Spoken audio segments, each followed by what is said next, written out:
When I started getting bullied in school, etc., मुझे 0.5 बुलाते थे. मुझे पता भी नहीं था कि 0.5 का क्या मतलब होता है. I had a girlfriend in high school.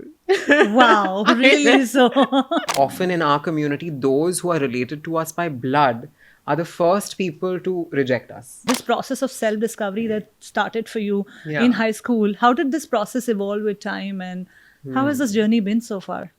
The journey has been wild. I'm sure. The most amount of transphobia, the most amount of stigma, or just, that look that people give you, it used to come from doctors. It used to come from educated people. I get very scared. I shudder to go to a hospital because, if you have to give your entire medical history to someone, ज़रूरी नहीं है कि वो समझेंगे. It's just so unfortunate to live a life where even something as basic as this you have to sort of see or seek for as privilege. You can be a work in progress and a masterpiece at the same time.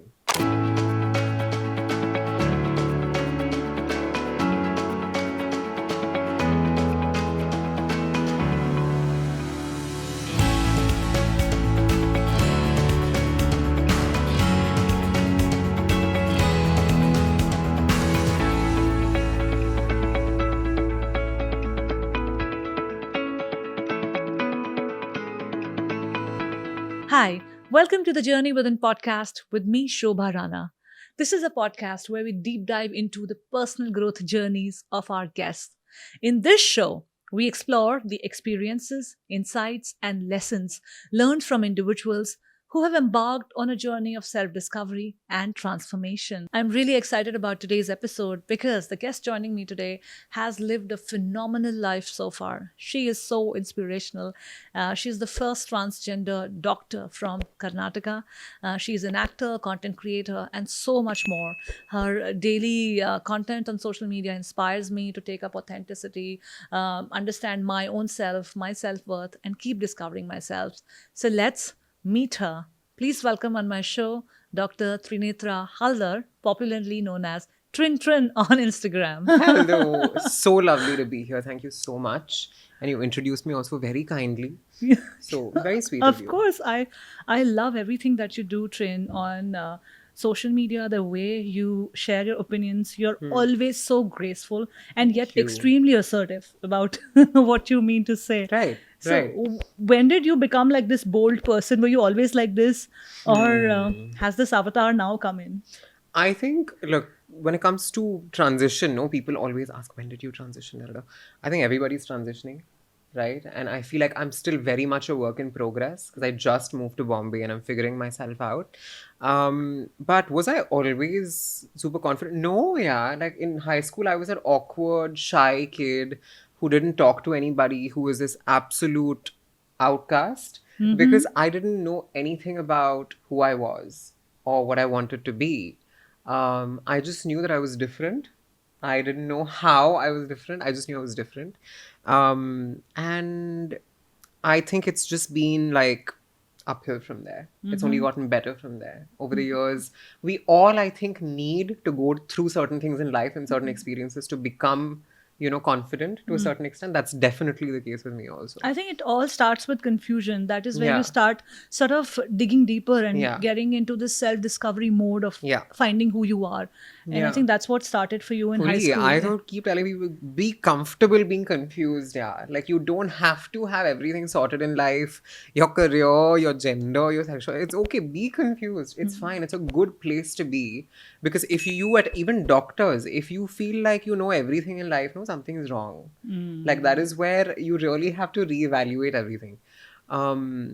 But I was just saying that this process of self-discovery that started for you Yeah. in high school, how did this process evolve with time and how has this journey been so far?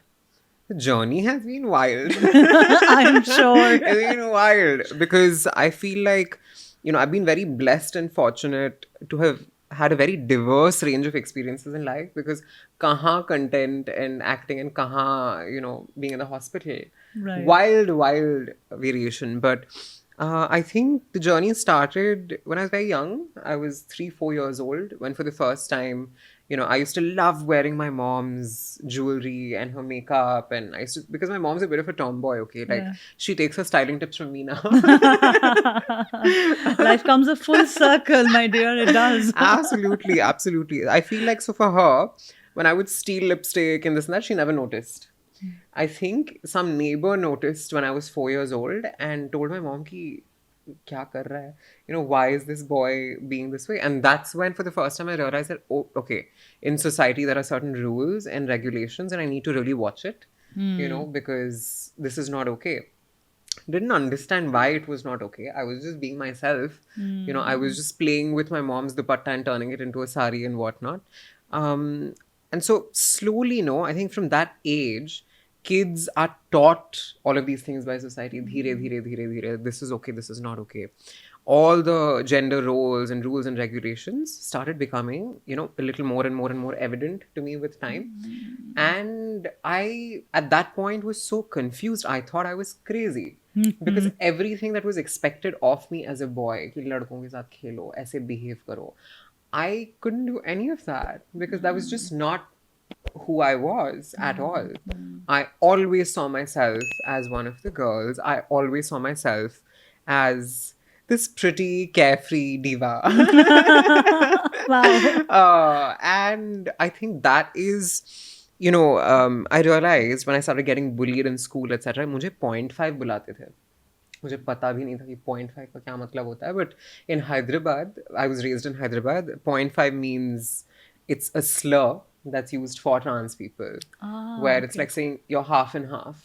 Oh, like That's that. the logic. Mm-hmm. I didn't know fractions only. What is 0.5? And so I think when I started getting bullied, and sometimes teachers would also laugh and stuff, that's when I realized, okay, maybe I need to just completely push this part of myself away and just try and fit into what society, asks of boys and men. But nahi hua, how to do? There is only so much that any human being can suppress within themselves. But what all did right? you try to fit in? So for example, I had a girlfriend in high school. Wow, really? So I had a girlfriend you in high learned to school. fake it then. I mean, don't we all, darling? True, man. I've been a girl for 34 years now. I have learned my fair share of Right. No, faking it. I didn't. It wasn't fake because I genuinely, at that point, was confused about everything. Yeah. I'm not going to name her, but she was this German girl, okay, because we had this German exchange program. And hum gaye the Germany for 2 weeks. And then, I came back and suddenly the most gay boy in this class has come back with a girlfriend. What is happening? How? How And fun. I was very validated. I'm like, Now I have confirmed to the standards and I've shot also way too high. Right. But for me, it was never, much as it came across like that, there was a very genuine connection with her. I was still friends. We still talk.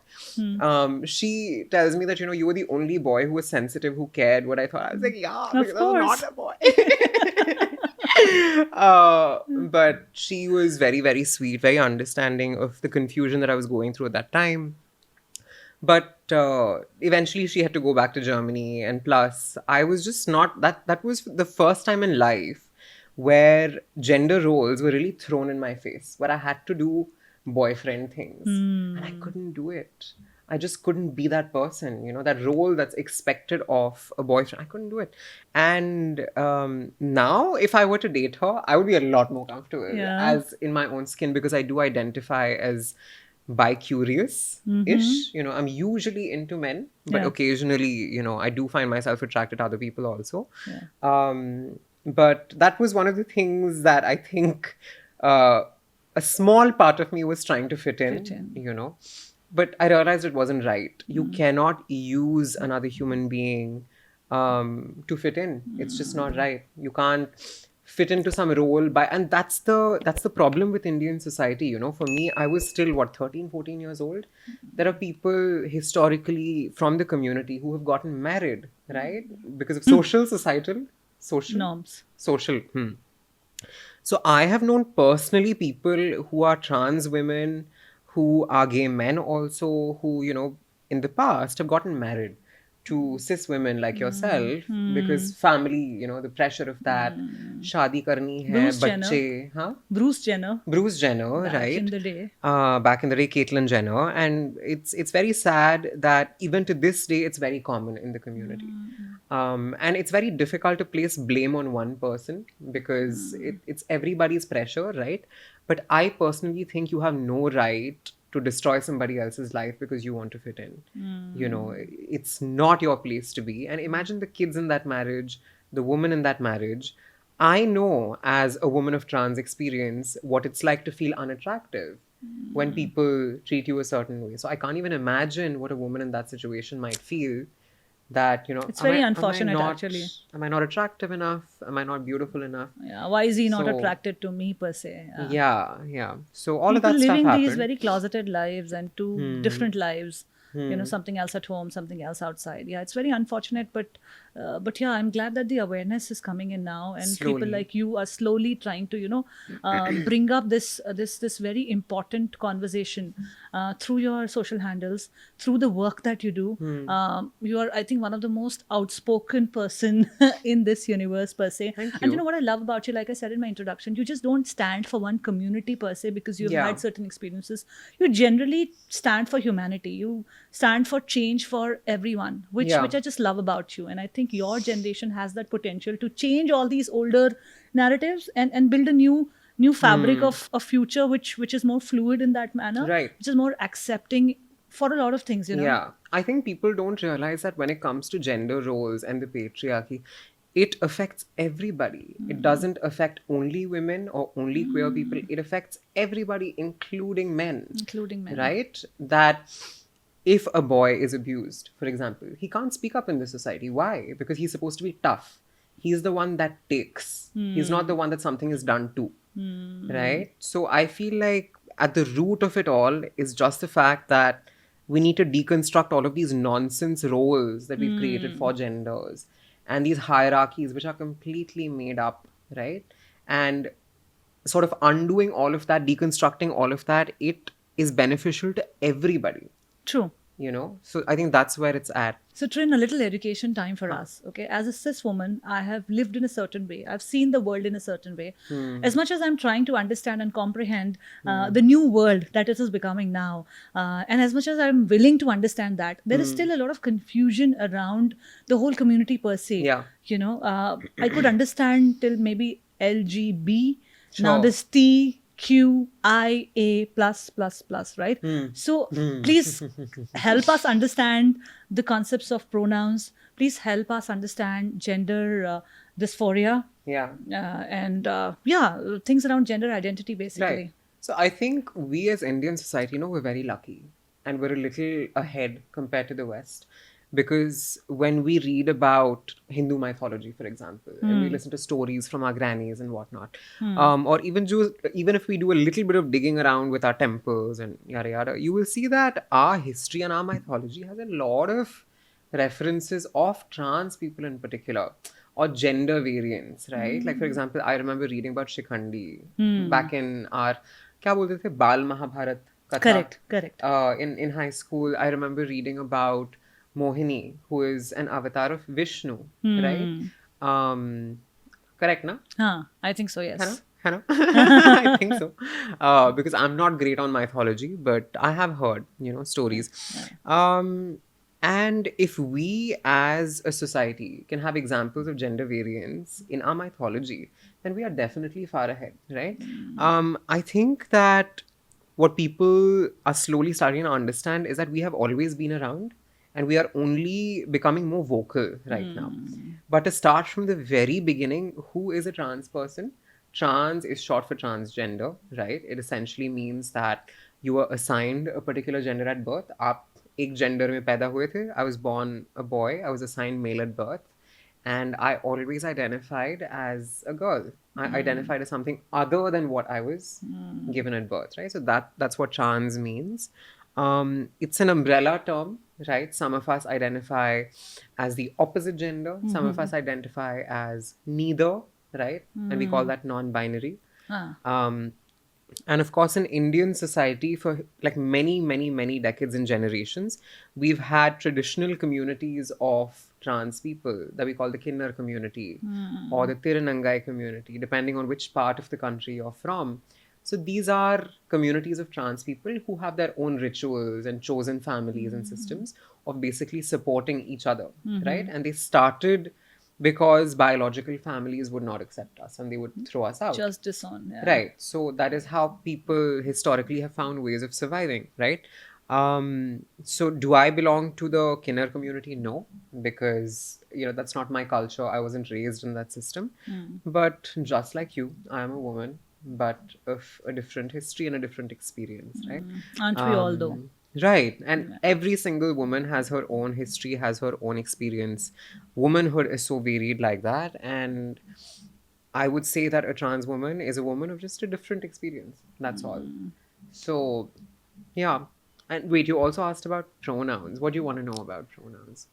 I was at this event recently, and we had Ojas on the panel. Ojas Rajani, who's a very popular makeup artist from the 90s, 80s, 90s, I guess, yeah. Okay. And there was this debate going on between all of us about the pronouns, and there was a corporate head also, and he was trying to ask that, even if I want to educate myself, I want to educate my team, where do I start, where do I begin? Because mistakenly you could say a wrong thing or a wrong pronoun, and then the person is offended. But I'm not coming from an intention of offending or disrespecting you. I'm coming from a place of just not knowing better. It's just that. So I think every single human being, whether you're a doctor, content creator, actor, whatever profession you come from, we all need to be okay with making mistakes. I keep saying this, right? Nobody's perfect. Not even a doctor is God. We all make mistakes and we learn.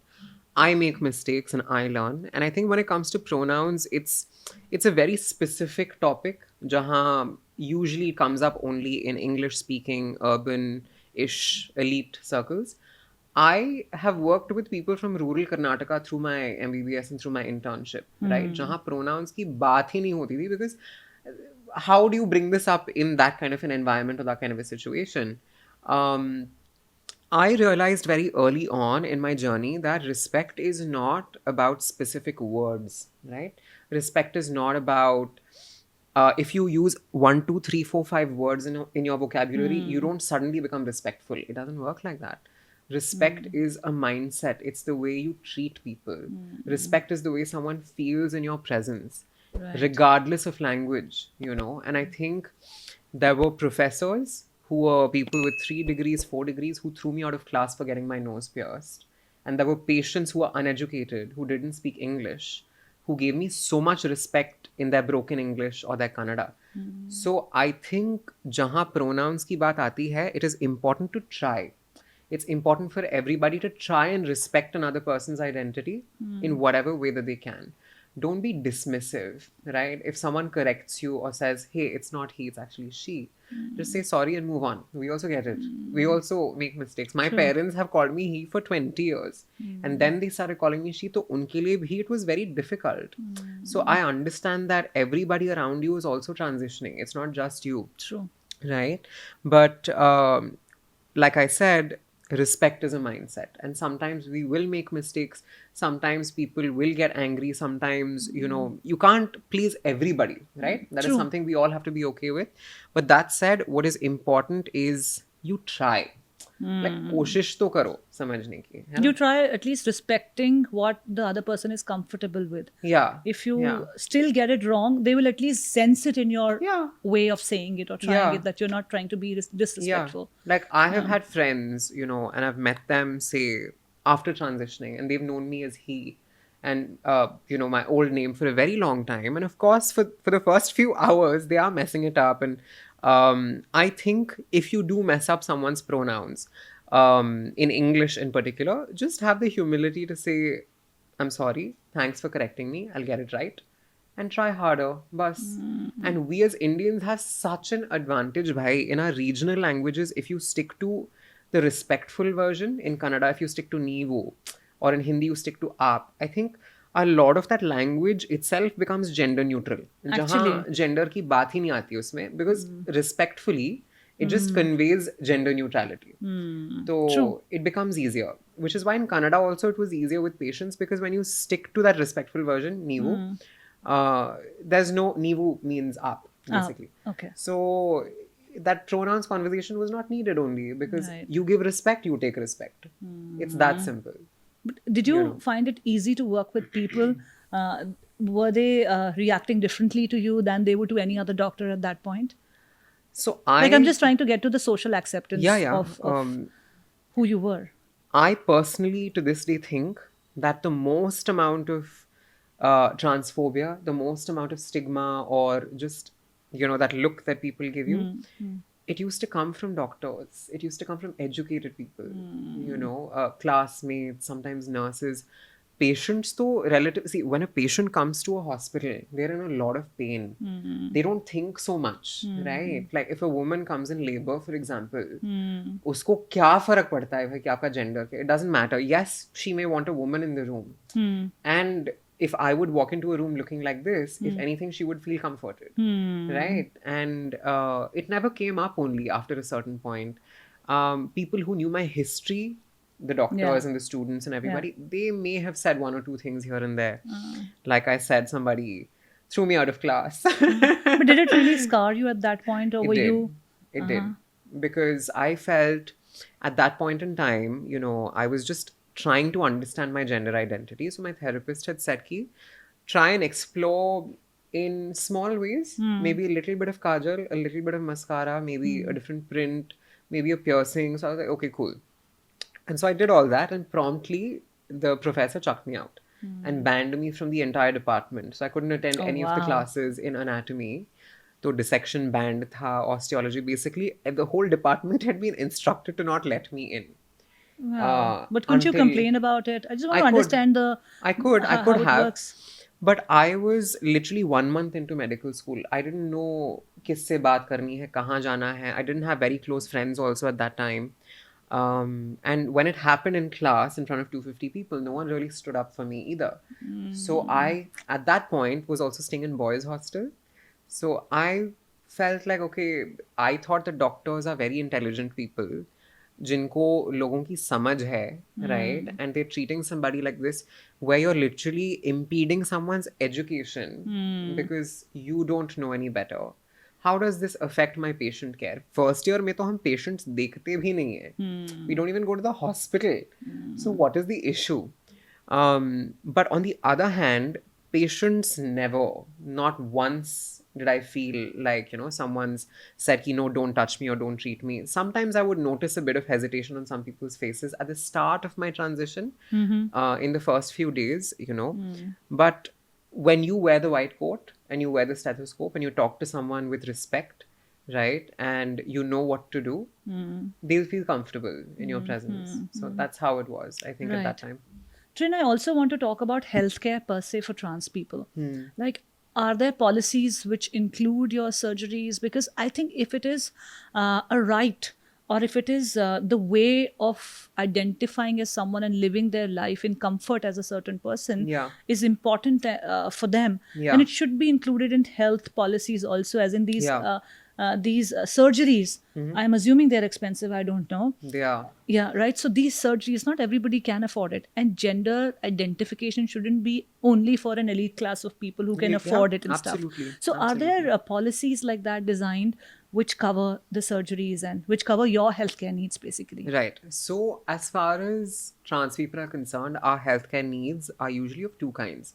Stuff that is related to gender affirmation, or basically, feeling comfortable in your gender identity and in your skin. And then there's, of course, other healthcare needs that everybody has. For a cold or for whatever other healthcare concern that any human being may have, trans people also have that, right? On both those fronts, it's always been an issue in medicine. As someone that's gone through her MBBS, I have seen how subjects like forensic medicine, gynecology, had outdated queerphobic, transphobic information in it, right? So much as there is a long way to go, there have been steps that have been taken as far as policy is concerned. For example, the Madras High Court, right? There was a case where 2 lesbian women had run away from home and were being harassed by their biological families. So Justice Anand an incredible man. What he did is he reached out to a bunch of people from the community, including myself, to learn more. And when he gave his verdict, he also, in his verdict, directed the National Medical Commission to remove all of this old queerphobic stuff from these textbooks. So that's actually happening right now. So things are happening, and every state government, in fact, should have a trans healthcare policy. Karnataka does have one. Kerala has one, as far as I know. To what degree it's been implemented is questionable. But, the Trans Persons Act and the NALSA judgment, etc., they do lay down protections and coverage for trans people, but it's yet to be implemented by state governments. Yeah, so it's there in maybe theory now, but in Yeah. practice, you yet Yeah. to see it really doing things. And it's a lot more complicated than just coverage of a certain amount of money, because if doctors are not trained only, right? Because when it comes to gender affirmation, it's not just one surgery. It's quite an elaborate process for people that need it. First, you need to go to a psychiatrist. You need to have a certain number of sessions, get a gender dysphoria letter, right? What is gender dysphoria? It's the discomfort a trans person feels with their body or with the gender that they were assigned at birth, right? So first you need to get that letter. You need to go to an endocrinologist and get your hormone replacement therapy ka prescription. फिर 1 साल हो जाने के बाद you have surgery. So there's multiple specialties involved, right? So the psychiatry, dermatology for laser, endocrinology, general surgery, plastic surgery. So all of that infrastructure we don't really have in the country yet. So you have like scattered doctors doing things here and there in different parts of the country, but like working like a team for trans healthcare, that's not something I've seen in a lot of places. America that way, in Boston for example, they're far ahead. Some hospitals have full departments dedicated to trans people's healthcare. तो बहुत कुछ करना बाकी है अभी, if that makes sense. But I'm happy that you and the people like you are raising their voice and are getting all of this into our consideration, because healthcare is such a basic need of every human, and it should be accessible to everyone, irrespective of who or what they identify with, right? I agree. I feel like, even if it's a small cough to this day, I'm a doctor, so I can handle it. True. But sometimes if there is something that's just not going away, if I feel like I need help, I get very scared. I shudder to go to a hospital, because, if you have to give your entire medical history to someone, ज़रूरी नहीं है कि वो समझेंगे just because they're a doctor, So now you can only imagine what the case is for someone who's on the streets, who doesn't have access to everything that I have. I'm very fortunate. I'm very lucky. But for someone who doesn't have access, of course it's going to be harder. Like hospital के अंदर जाना ही मुश्किल हो जाता है भाई. Security guard तुमको ताड़ देगा वहाँ से. You know what I mean? So it's like, it's difficult on that level for so many people. Very true, very true. But with, like you said, transgender law coming into play, at least in theory, I'm hopeful that things will change in practice also for the community, for everyone, because in the end, it boils down to humanity. If you're discriminating like this, you're not operating on a humane level, and that's just so wrong. Yeah. So from healthcare, Trin, I want to talk about employment opportunities also. How are the employment opportunities for a transgender person into a universe where you're thrown out of your class by your own professors, where your seniors belittle you, your subordinates and peers don't respect you, or because it's coming from phobia that they have for your acceptance? And also in the industry that you are now debuting in, right? Yeah. Bollywood had its own struggles with getting trans community or LGBTQ community into acting and playing characters and stuff. Yeah. So how do you see that world now? Is it changing? Are things getting better? See, everything is changing, but very, very, very slowly, right? You asked about employment. Like, when have you seen a trans doctor in a hospital? Ever? I haven't. I don't think most people have. It Or makes the even when headlines, even if one person has come, Yeah. first transgender this, first transgender. Yeah, So we are like in when that generation. I, became Karnataka's first trans doctor, I didn't think it was a moment to necessarily celebrate. It's like, that's how far behind we are, that a person becoming a doctor in a country where literally the two options are being a doctor and engineer for most of us. Ha! This is newsworthy, you know, Yeah. because, and that's how far behind we are when it comes to opportunity. But again, I'm extremely fortunate that, you know, I had parents who took their time, of course, but eventually, you know, came to terms with it. And something that was a non-negotiable from day one was your healthcare and your education. They were like, these two things, no matter what happens, we cannot compromise on it. And they supported me through all of that, you know, through the initial part of my transition, paying for surgery. My dad came to Bangkok with me and stayed with me for 30 days. He took care of me when I was recovering. You know, I have so much respect for him. The same man who used to, you know, tell me things like, don't talk like this, don't move your hands so much, who used to buy me like a cricket bat and ball to make me as masculine as possible, is the same man that took care of me when I was recovering, you know. So I feel like it's changing, but again, for the vast majority of the community, unfortunately, we don't have as many opportunities. That for me, playing a trans character, for example, is something that we don't really even hear of. Up until this point, trans characters have been played by cis men mostly. I grew up. Do you remember Lajja Shankar Pandey in Yes. what is that movie called? I'm very bad with movie references, but I know what character you're talking about. That, you know, really scary character that used. Yeah, you're right that we are progressing, but in a very slow paced manner, because not so long back did Sacred Games come out, and Kubra had played this character. I think that Kubra's role is still one of the much better Yeah. examples of trans representation. Yeah. You know, of course, it could have been played by a trans person, but I think Kubra did a fantastic She job did a with fantastic what job the with it. script demanded, right? And I think if it was being made in 2023, there would be no excuse, and that they would definitely have cast a trans person. But there are worse examples, yeah. Like, I don't want to name names, too many of them at least, but Lakshmi Bomb, was that? Yeah, Akshay Kumar movie, right? Right, Yeah. right. Now, again, I can't speak for individual actors and what they're like in real life, but, you know, if you have a depiction of a trans person that's as horrific or as stereotypical, right? There is already enough fear in people's minds. There is already enough transphobia and stigma in people's minds.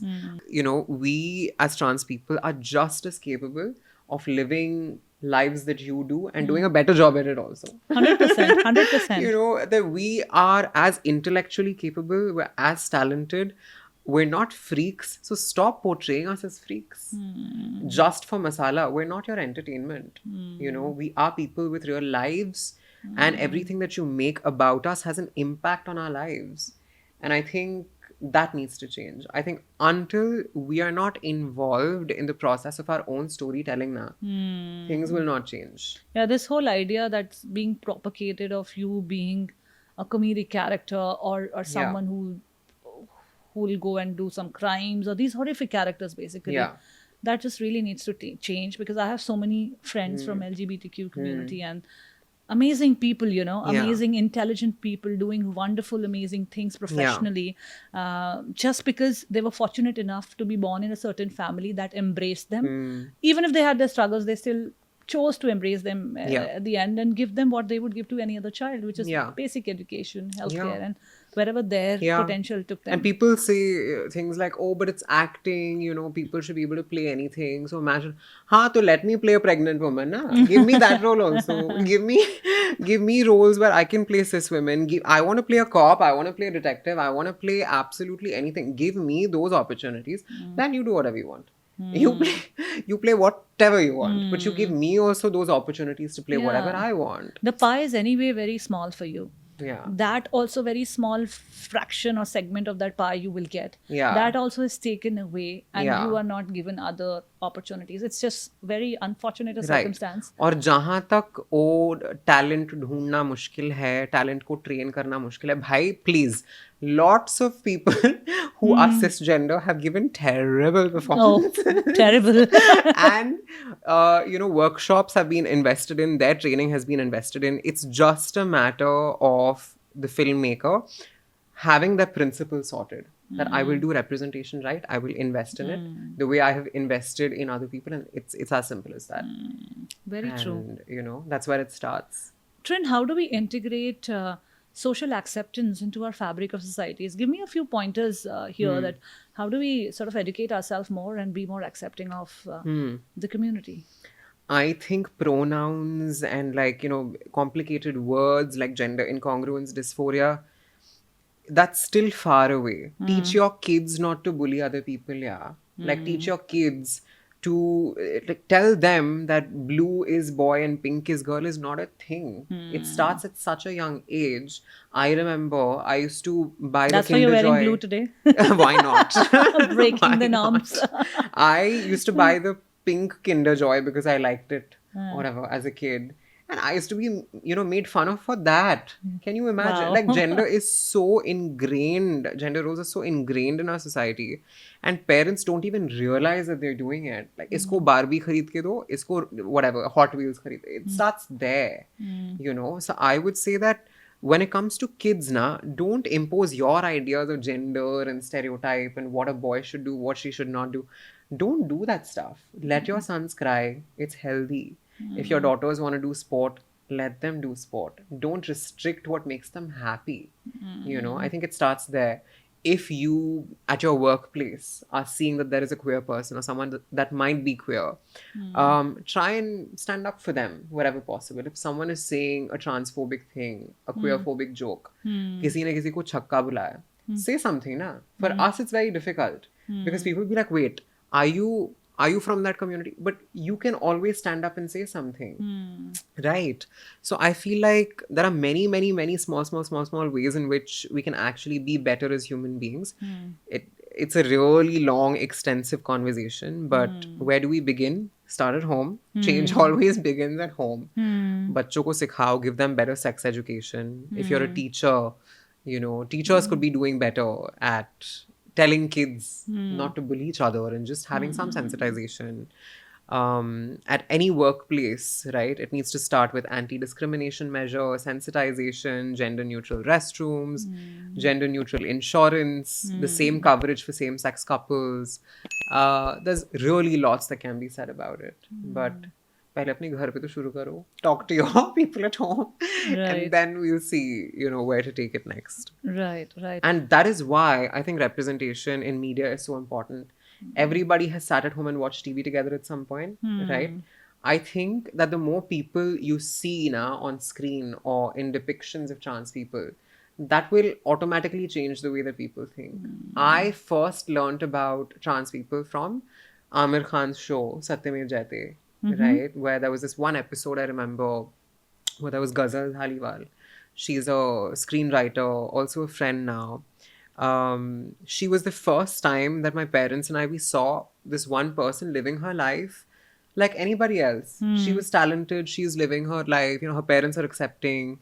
And I think pehli baar, for my parents, they were like, okay, if we give acceptance to her, then she can do anything that she wants. I think that's the power of representation. You put it up so beautifully, Trin. Representation is really important in all areas and verticals, particularly in media. So, because in media, what we are essentially doing is we are telling stories. Through this podcast, what I'm doing is I'm telling a story. So, when you're telling a story, and stories have the impact to change the narratives.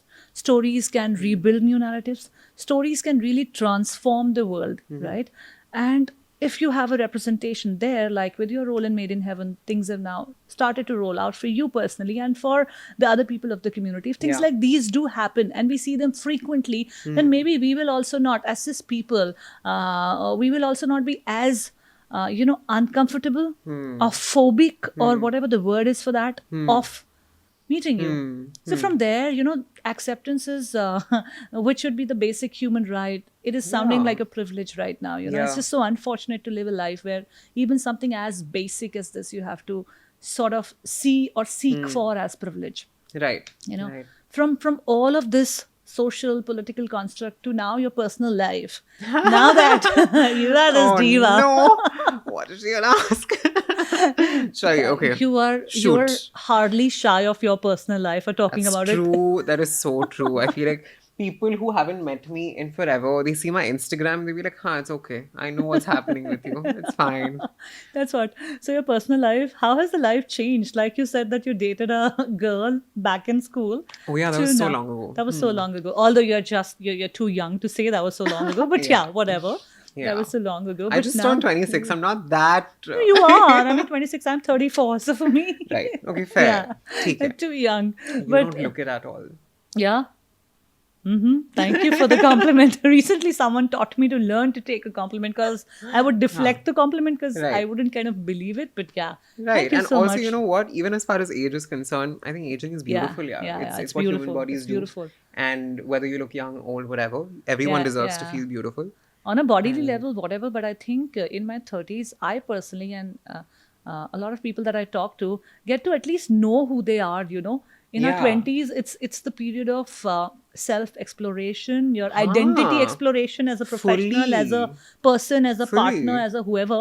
I've lived my life as Trinetra only for 4 years. मैं तो बोलती हूँ, I'm 4 years old. I keep telling you because I'm just like, it's so new to me. Everything is so new to me. But Yeah, so tell me about your dating life. How's that going? I wanted to understand how is the phobia steams there also, or of course, of how is course. it?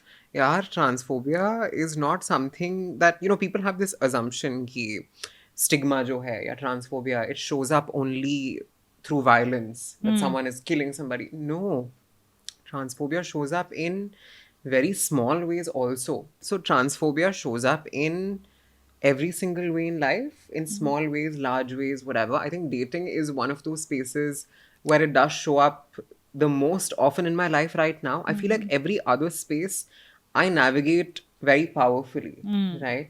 I'm fairly sorted in life, I have my own place, I don't depend on my parents anymore. It's all good.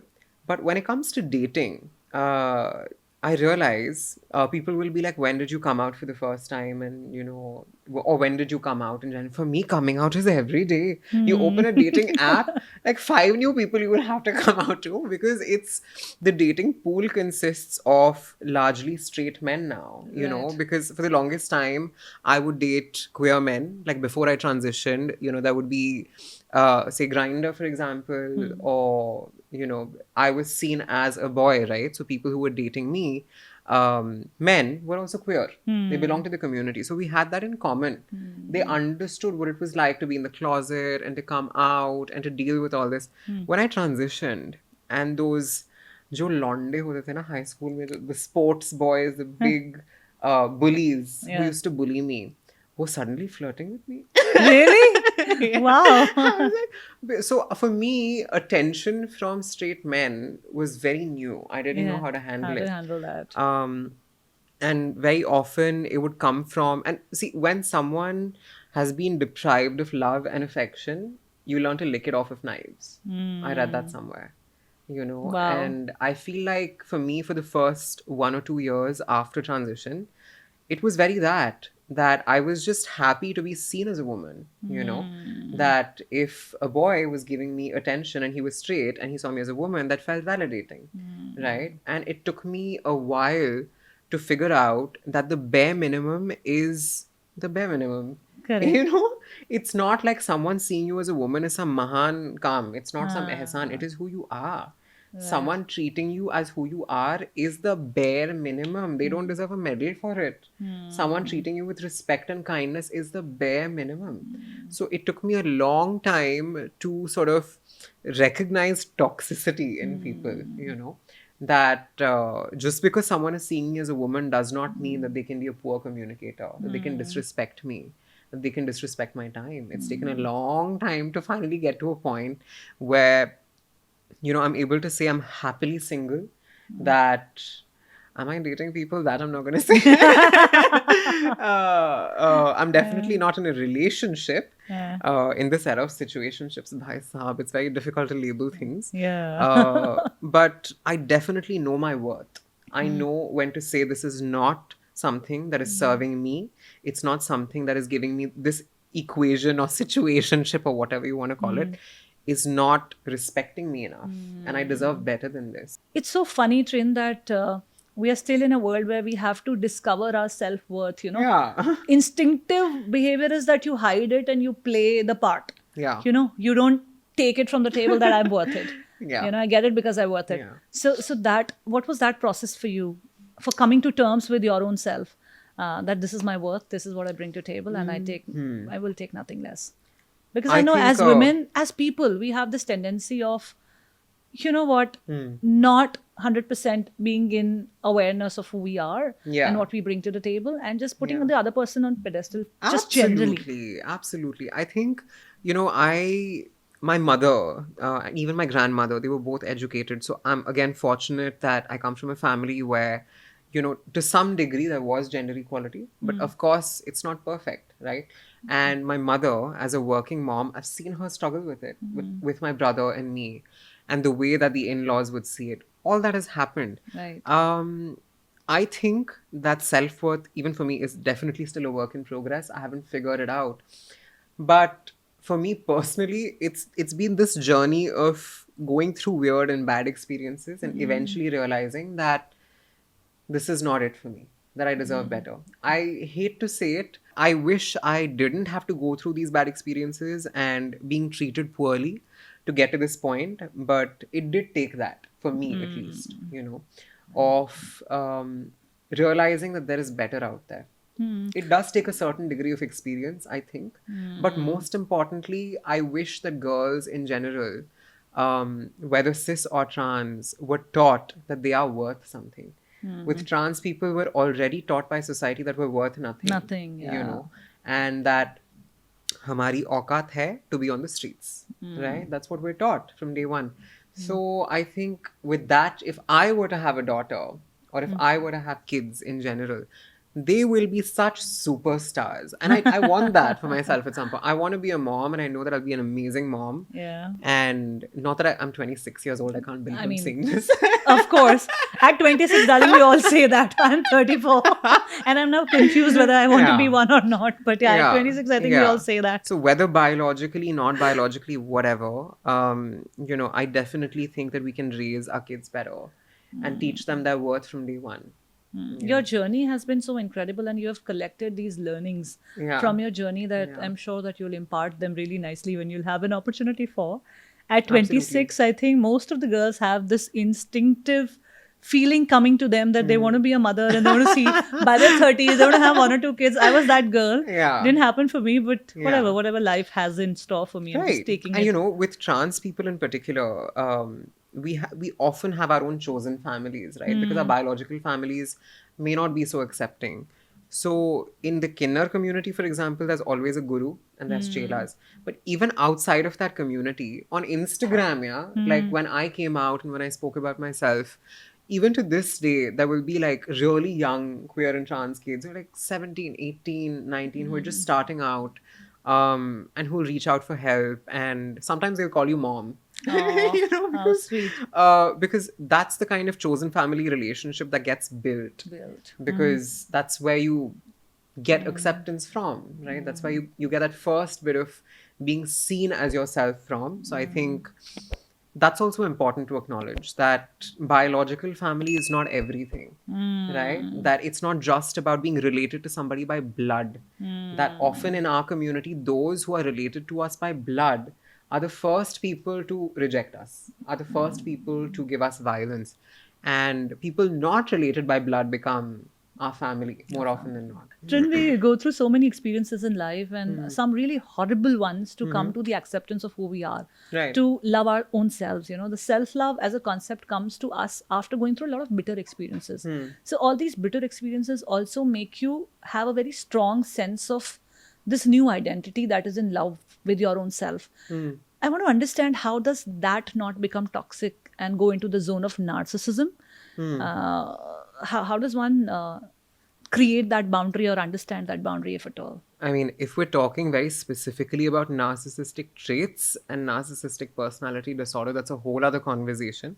But I think that we're at this point in society, in Indian society right now, where there is so much transphobia that for a trans person to even get to the point of self-love or even not even just a trans person, even a cis woman, Yeah. to get to a point of self-love is so difficult in, a society, in the media in general, where there is such a stereotype of what an attractive woman should look like, of what a successful woman should look like. We're still fighting very basic battles. So I don't even think that that's a point that we need to bring up yet also, because I will be happy if I see young girls, young trans people, young queer people be able to love themselves just a little bit, because that's how far. We are, and if ever I get to a point of loving myself so much that I've become narcissistic, God, I hope to God that happens, because I'm definitely still like on the self-love journey. I still haven't gotten there. I have insecurities as someone that's just started out as an actress, for example, at a time when there's not a lot of trans actors.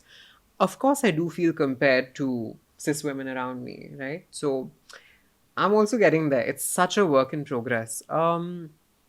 तो narcissism तो बाद में दूर की आएगा. बात है. बहुत What is बहुत your दूर की बात biggest है. insecurity? My biggest insecurity. I think my biggest insecurity is that I may leave the planet without doing something significant. I feel like, in this era, with Gen Z people in particular, we have this real sense of, oh my God, time is running out. Like, we don't have time. Because a lot of the life goals which were taught to us, na ki is umar tak shaadi ho jani chahiye, bacche ho jane chahiye, job वगैरह, all of that has changed now, right, to a large extent. And I think with that, and a lot of people say, for example, are no longer just engineers or doctors. A lot of us are doing content. A lot of us have chosen completely different paths. Yeah, diametrically opposite careers and doing both of them together. Yeah, so that brings a lot of uncertainty in life, because it's not familiar to us. And I think part of being young, or part of just being alive at this time, is making peace with some uncertainty, that it's okay. Your generation, the Gen Z generation, has sparked in that कीड़ा in us also, that you can. आज तो मैं ऐसे बोलती हूँ जैसे मैं पता नहीं बुढ़ी हो गई हूँ, but yeah, in a way. No, I'm just saying that you've sparked that कीड़ा in the generations those are older to you, that they can also try different things. Now I'm seeing women, those were housewives. Now they're saying that I want to have this pickle business or that business. I want to have a beauty parlor along with doing my whatever duties. People are working. They're having a daytime job, and they're having an evening passion that they have now translated into a job, So many of these things are now opening Even up. if it's not a job, like I suddenly see so many women who are just creating amazing content, and have built a brand for themselves around it, and are just doing everything that they can, because what a great time to be alive. Yeah, true. I've seen my own mom look at my content and like try new things in her wardrobe and makeup. And it's amazing what the internet can do. So I think Gen Z people, you're amazing. We're amazing. Of course you're amazing, and you are already shaping the new future. In a lot of ways you have, in a lot of ways you are. And this whole work in progress that is happening with the Gen Z is just so amazing. I think it's the best time to be alive. So many ideas, the power of internet, you are exercising it so well. Thank you. In every possible way, and making the world a more inclusive, a more secure, a more safe place to the extent that we can. Absolutely. With our individual voices. So I think all of this coming together as a collective voice is going to, the world is not going to be the same as it is today 5 years down the line, and it would have progressed much more. Absolutely. Yeah. I keep saying this a lot. No? You said work in progress. I keep saying to a lot of young kids out there, you can be a work in progress and a masterpiece at the same time. True. You can be absolutely stunning and beautiful while also working on yourself. And the same thing applies to where we are with trans rights and what's going on. Beautiful things are happening, but we have a long way to go, and we get there. We will make sure we get there. You will. And, I'm reminded of this old adage that we used to say in our childhood, that jack of all trades and master of none. And it was usually said in a negative way, in a negative connotation, that if you're doing too many things, you're good at nothing. I don't think that's true anymore. I am fully jack of all trades, master of none, bhai.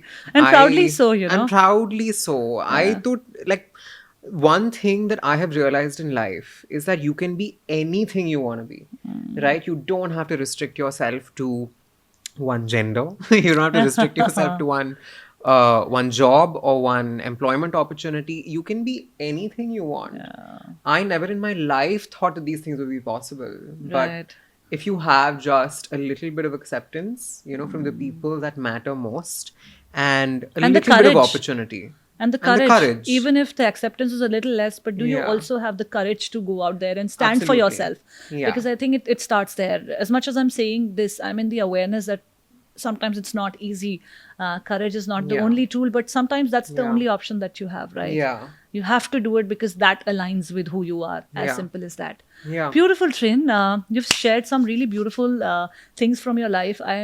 I'm so amazed at your authenticity. Thank you. Owning yourself 100% is something that I'm learning from you. Give me just 3 ways of practicing authenticity in life. 3 ways of practicing authenticity. 1, forget about the numbers. Literally forget about the numbers. Much as I really, really love creating content, always stay true to who you are, right? Don't worry about who is going to see what post, what reel. Just do whatever makes you happy. You see a dog on the road, you want to pet it, go pet it. You don't like your job, quit it. You don't like somebody in your life that is giving you toxicity, cut them off. It's very easy for me to say, but I would definitely say be true to yourself and not worry so much about how you're being perceived constantly. Right? That's something I've learned as a trans person, because you're perceived so much by everybody. Everyone has an opinion about you. What's made me happiest is just being honest with myself. Do I like doing this? Is this making me happy? Is this giving me joy? If it's not, I need to reconsider. That's definitely number 1. Authenticity, number 2. Let's think. और क्या कर सकते हैं? I told you don't say 3 things. You said out 3 things also. Fantastic. Chaliye. No, but other ways of being authentic. I think spend a lot more time off screen with people around you than you do on screen. That really helps. The people around you, hold them really close. Make sure to spend quality time with the people around you, and surround yourself with people who hold you accountable with tenderness. Right? The closest people in your life should be people that hype you up, but also who sort of hold you close, and if you do something wrong, they're able to tell you in a way that is tender. And I think that's very important, to be authentic in life, because you can only have a limited and subjective understanding of who you are, right? But those people around you will really tell you, because they love you. So just as much as you are important, the people around you are also equally important when it comes to True. being authentic. The third way would be, don't take my word for it, because who am I to tell you what is authentic and what is not authentic? Find your own ways of being authentic, yeah. Don't take it from another person कि ऐसे करना है authenticity. Right. Because at the end of the day, it's about individuality. It's about you. True. Find you however you want. But being in this inquiry of finding yourself, I think that's the most important thing. Yeah. And once you are in that, you touch so many different aspects of you that you have sort of a foreground to now play with, options to play with, Yeah. and find what works the best with you. I think that's been my process so far. Right. Wow, such a beautiful way to look at life, no? Yeah. Things like authenticity, vulnerability, insecurities, fears, therapy, all of that is now getting the much needed acceptance. And I'm just so glad that people like you, Trin, are doing such a tremendous job out there to educate others, to impart the knowledge, and to really transform things in such a simple way that is so organic to you that you don't even feel like you're doing something, Right. but yet you're changing so much around you. Thank you. Thank you so much for having me. This was absolutely lovely. I really appreciate that more and more spaces are opening up for conversations like this. It's fantastic. Love what you're doing, and thank you for having me. Thank you so much for coming here on this podcast, Trin. I just have one Big last love, question. huh? Trin, on a parting note, I just want to ask you one last question, and that is your definition of success. How you perceive success as the person you are today. I don't know, yeah. I'm still figuring it out, because I've just started a new life in Bombay. It's been 2 months. In some ways, I can say that I'm already successful because I'm living in my truest skin. I'm living as authentically as possible. which many people are not able to do and struggle with. So that is success in its own way. But at the same time, I would like to see more roles come my way. I would like to see, a good body of work that I can be proud of. So there's a lot that still needs to be done as far as success is concerned. So ask me in 10 years. In 10 years, call me back here. We'll sit and discuss what success means. But you know what? If you're really, truly happy with yourself, you Yeah. are doing what you love, I think Yeah. that's success. I mean, who's to say achieving this or achieving that is going to be the Yeah. only success? Yeah. And I'm glad that you're figuring it out now Yeah. because I don't know if success is the right word, but I'm definitely content. I'm very content with where my life is right now. I'm happy that everything that I envisioned for myself 5 years ago has happened and more. So I'm content. beautiful. I think that's a gorgeous way to look at life. It becomes so much more easier and pressure free when you don't associate success, I think, with numbers or with, like you said earlier, that forget Yeah. numbers. Yeah. I think Yeah. that's what success boils down to. Well, thank you so much, Trin, once again for coming on the Journey Within you. podcast, talking Thank you so about much. your journey within and these beautiful things that you've shared on the podcast from your journey. I'm truly, truly glad that you came here. Me too. Thank you. So Tons of love. Also, please tell her that she looks very young. please tell me, guys. I know. There's I don't know nothing why. to worry about. I'm not worried. Nothing. I'm not worried. It's just that, I was my oldest when I was in my 20s. I felt like a 50-year-old person. I had to plan my retirement. I had to buy a house. Yeah. And the kind of conditioning that we are raised with, right? I came from a very low middle class Yeah. family. So that is what you're taught there, that, you have to secure your Yourself. financial backing and all of that. Yeah. So I Yeah. bought my first house at the age of 21, 22. I put in all my savings into this down payment and then got the loan and whatever. Yeah. Rolled out that life for myself. So I've been my oldest in my Yeah. late teens and 20s. That's and, amazing, though. But in my 30s, I That's feel my absolutely amazing. youngest. I feel, That's I don't know why I great. say it like that, your times and my times. Because clearly there's a difference of 7, 8, 10 years, whatever. Yeah. No, I hear you, though. I know where you're coming from. But I feel the most youngest. I feel the most, I feel the most liberated and the Yeah. sense of freedom that I have to create whatever I want to. Yeah. Painting my own thing on this world being a canvas for me, an empty canvas for me and all of that. That Yeah. all I'm understanding now. If I had this in my 20s, the life would have turned out really differently than what it did. But Sure. I am really grateful for what life I've lived to, come Fully. through this. I think freedom is not age specific. Everybody's finding freedom when I was recovering from surgery in Bangkok, there were women in their 50s who were having surgery then and transitioning so late in life. And there was not an ounce of, oh shit, I've not lived enough. Yeah. And I have very little life left. None of that. They were just happy to be finally themselves. So I think it's not about age at all. And everyone has their own journey to success, to happiness, to being content. And we're exactly where we need to be. Absolutely. That is one thing that I have started believing in so much, that we are exactly where we need to be. And from here, this will exactly go the way it is supposed to be. Absolutely. Trusting in the process and just evolving. Yeah. Thank you so much for coming here on this podcast, Train. Hey guys, thank you so much for watching this episode. I really hope that you liked it. Please do comment below your favorite line from the show and your favorite learning from the show. I'll be really happy to connect with you all. You know how YouTube algos work? Algos तभी काम करते हैं जब आपके likes और comments होते हैं, और आपके likes और comments हमें भी और YouTube को भी encourage करते हैं कि हम ये content बनाते रहें. So please do engage. Thank you so much for showering your love. Do subscribe to the Journey Within podcast. Thank you.